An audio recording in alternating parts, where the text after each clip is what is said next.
Well, this is one of the panels that's been damaged and we've had to take out and replace where they've cut through, and they've done every single run all the way through. Andrew Farris walks us around the patched up pens on his rearing field.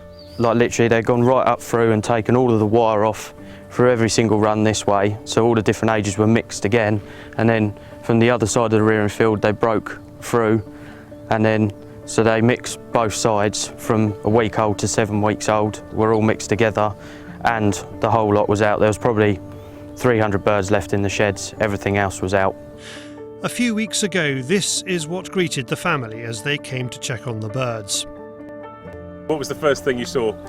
Just birds everywhere, sheds ripped to pieces, feeders laying everywhere, gas bottles cut off, thrown on the floor, young chicks dead through not having any gas because all the gas lines have been cut, drinkers have been trashed, so they had no water.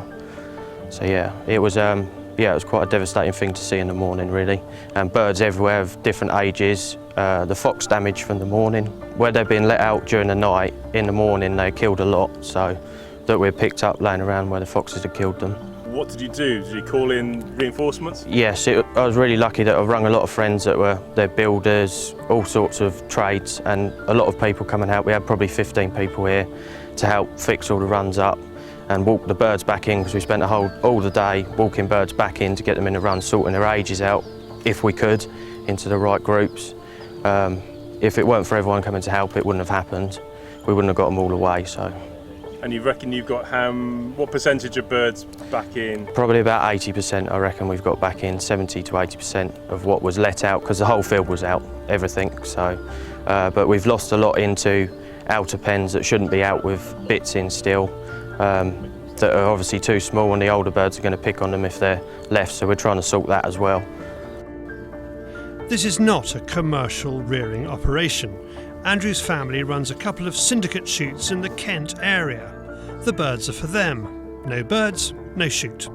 They can't be sure, but they think they've lost 2,000 to 3,000 birds in the raid. The worst thing is you feel violated that some people have come in during the night and smashed up everything that your family's got, and even finding their tools left in the morning, crowbars. It's a bit unnerving that you know that they've been around during the night. How has it affected the rest of your family? Because it is very much a family business, isn't it? Well, my grandma, she's struggling to sleep at the minute because she's worried about what could happen again and come back. My dad's moved to the rearing field now and living on the rearing field due to the fact of worrying that they'll come back again, because if it happens and we lose that amount of birds, that's us. That'll be our business done, because we won't be able to get back to that, because we've obviously finished hatching now, so what birds we've got are what we need. My cousin Eloise, she runs on the rearing field, she works here all the time, and like she's panicking that someone's going to come back or something's going to happen during the night. I mean, I was devastated when I see it. I nearly shed a tear, to be honest. All the hard work that goes into this, and the long hours, the sleepless nights now, and it's a hell of a lot of work to go into it and to someone to ruin it overnight. Kent Police say they are investigating, and officers are appealing for anyone with information to call the appeal line. This is not a victimless crime. Unfortunately, attacks like this are well organised, coordinated, and, it would appear, on the increase.